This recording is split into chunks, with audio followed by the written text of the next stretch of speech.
In a dream world, we would run quality datasets from our systems, but that's not always the case. We might only receive a spreadsheet or have limited access to export, or we'll receive a CSV file. It is important to maintain the original data that you've exported. It gives you two things, really the ability to restart without having to start all the way back over, and also provide you an audit trail. Let's talk about a real-life example. You don't have full access to run your own record. You receive it from the DBAs in the IT department. They run it and send it to you. You then do your cleanup processes, write your reports. In a scenario like this, I keep the file that was delivered to me in a dedicated folder for these types of requests. I do not rely just on my email as my source. I typically start by creating a folder called Original Data, and I'll do this now in my folder in Chapter 4 in the 0405. So I'll right-click and do New Folder. Now I like to call mine Original Data, so that I know if I ever look inside this folder, the source of my original data is in the Original Data folder. Okay, you've noticed that there is a higher date CSV file in Chapter 40404. So what I would like to do now is actually move that higher data to my Original Data folder.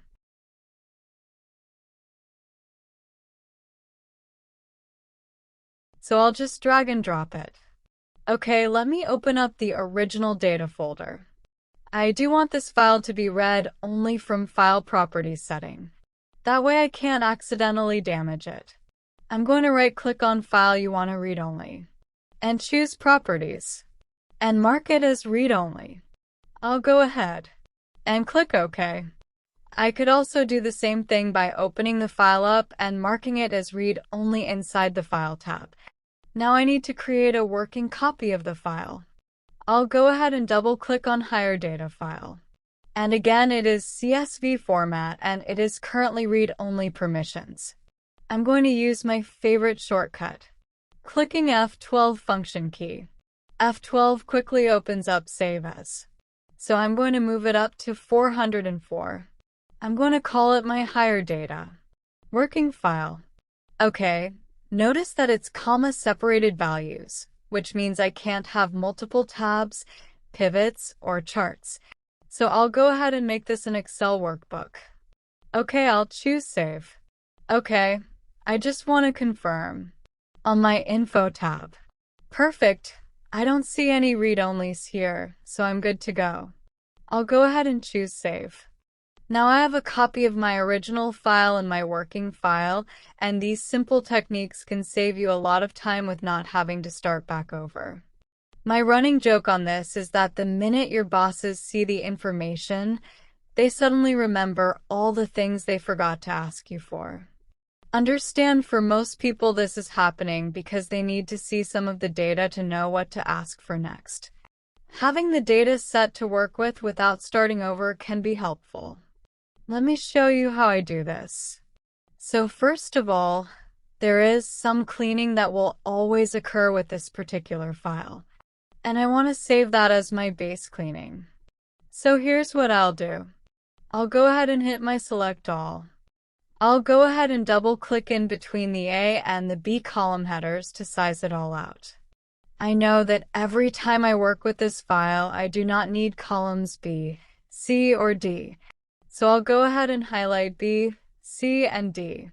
And then I'll right-click and delete those. Okay, I'll go ahead and click on A1. I also want to bold my header. So for this, I'll use a shortcut. I'm going to do Shift, Control, and right arrow. That will go all the way from where my cursor was placed in A1 to the end of the data, which it sees in this scenario as G1. And then I'll bold these headers. I'll do Control B. This lets Excel know that this is my header. I will do this every time I work with this particular file. I'll delete those columns every time I work with this file. So therefore, this is my base cleaning routine. Okay, so I'm going to go ahead and click on A1. I'm going to save my work, and then I'll press function key F12 again and name this my base cleaning, and then I'll save it. That way, if I get a new request or a change to the request, I don't have to reperform those steps again. Okay, let's navigate back over to our working file. Okay, so I'll double-click my working file. Now that I have my working file ready to go, there is one more step that I will do. Until you've worked out all the details of what you need on this file, sometimes you may find that you need to start back over.